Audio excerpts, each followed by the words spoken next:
नमस्कार साथियों, मैं मनोज सुराजी स्वागत करता हूं आपका मिनी संसद के मंच पर। आज हमें जंतर मंतर पर पूरे देश से आए हुए लोग नई जो शिक्षा पॉलिसी है उसका विरोध कर रहे हैं।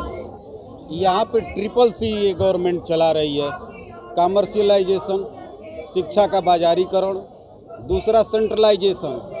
हमारी सारी यूनिवर्सिटी को स्वायत्तता थी और हम उसको जो है अपने सिलेबस खुद बनाते थे और वो राष्ट्रीय भी होता था, वैज्ञानिक भी होता था। मतलब डिसेंट्रलाइजेशन ऑफ एजुकेशन आप चाहते हैं? ये डिसेंट्रलाइजेशन को भी रोक रहे हैं। स्टेट को कोई स्वायत्तता नहीं दे रहे हैं, अपनी पॉलिसी को हर स्टेट में लागू कर रहे हैं। सबसे बड़ा दुर्भाग्य, एक राष्ट्र और एक तरह का अगर सिलेबस होगा तो उससे एक राष्ट्र में बहुत सारी संस्कृतियां हैं, बहुत सारे स्टेट हैं। कुछ हिस्सा आप चाहते हैं, कुछ हिस्सा सेंट्रल रखे, कुछ स्टेट का। स्टेट का भी हिस्सा होना चाहिए और सारे स्टेट को इग्नोर करते जा रहे हैं और सेंट्रलाइजेशन करते जा रहे हैं। मतलब सेंट्रलाइजेशन ज़्यादा बढ़ गया है आपका? ज़्यादा सेंट्रलाइजेशन बढ़ा है। दूसरी बात, सेंट्रलाइजेशन के विरोधी नहीं है लेकिन ज़्यादा बढ़ने के विरोधी हैं। नहीं, यदि गवर्नमेंट ये सोच रही है कि सेंट्रलाइजेशन ही राष्ट्रवाद है तो इसका मतलब कि स्टेट के लोगों को राष्ट्रद्रोही साबित करना चाहती है।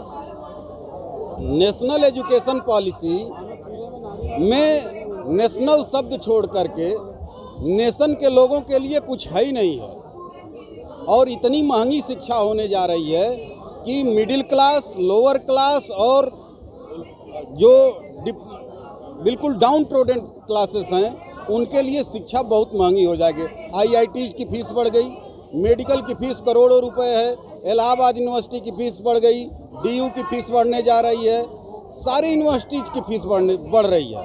ऐसे में जो गरीब तबके के लोग हैं उनके बच्चे जो इन इंस्टीट्यूशन में आकर के बहुत अच्छा करते थे वो कैसे उस एजुकेशन को ले पाएंगे और अपनी शिक्षा को कंटिन्यू रख पाएंगे। मतलब एक तरह से बच्चों का जो अधिकार है, शिक्षा का अधिकार, उसको रोका जा रहा है इनडायरेक्ट तरीके से। आप संविधान में देखिए 6 से 14 साल के बच्चों को मुफ्त शिक्षा की बात है और 6 से 14 साल के बच्चों को पूरा का पूरा प्राइवेट सेक्टर के हाथ में डाल दिया गया एक तरह से। और ये प्रचारित किया जा रहा है कि सरकारी स्कूलों के बच्चे पढ़ाते ही नहीं हैं, जबकि सरकारी स्कूलों के शिक्षक उन शिक्षकों से बेहतर हैं।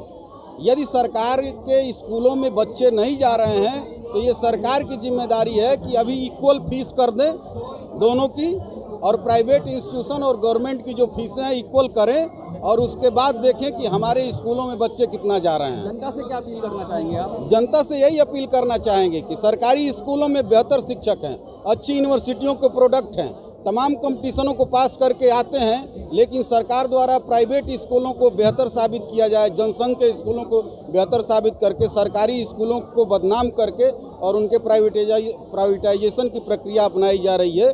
इसको बिल्कुल रोका जाना चाहिए। ये सहारा में एयरलाइंस प्राइवेट थी, फेल हो गई। किंगफिशर एयरलाइंस थी, फेल हो गई। इंडियन एयरलाइंस को ये कह रहे थे फेल हो गई। जब से इन्होंने प्राइवेटाइज किया है उस पर तमाम आरोप लग गए। प्राइवेट सेक्टर में वो बेहतर नहीं कर रही थी, गवर्नमेंट सेक्टर में बढ़ रही। अभी कोरोना के पीरियड में सारे सरकारी डॉक्टर, सारे सरकारी शिक्षक बेहतर प्रदर्शन किए और जितने प्राइवेट सेक्टर के लोग हैं इनकी आमदनी केवल बढ़ी है, कोई कार्य नहीं किए। राष्ट्र के लिए सरकारी कर्मचारी, सरकारी शिक्षक, सरकारी डॉक्टर ये बेहतर वर्क करते हैं, लेकिन मतलब जो काम कर रहा है उसकी आमदनी नहीं बढ़ रही है और जो नहीं कर रहा है, जो राष्ट्र के अगेंस्ट काम कर रहा है, जो देश की पूंजी को लेकर के भाग रहा है, उनको ये सरकार प्रोटेक्ट कर रही है। और जो लोग राष्ट्र के लिए पूंजीवादी सरकार कहना चाह रहे हैं? बिल्कुल पूंजीवादी सरकार है। यदि पूंजीवादी नहीं सरकार होती तो 100 बिलियनरीज जो है इनकी पॉलिसी को प्रभावित कर दे रहे हैं और जिस 1 अरब 40 करोड़ की जनता की बात करते हैं उनका वोट उनको प्रभावित नहीं कर पा रहा है, लेकिन ये 100 उनके लिए पॉलिसी नहीं बन रही है और जो बिलियनरीज हैं उनके लिए इनकी पॉलिसी बन रही है। पूरे देश से शिक्षक आए हुए हैं। अगर आप शिक्षकों को समर्थन करना चाहते हैं तो वीडियो को शेयर करिए, चैनल को सब्सक्राइब करिए, वीडियो को लाइक करिए। मैं मनोज सुराजी, जंतर मंतर से। जय हिंद, जय भारत।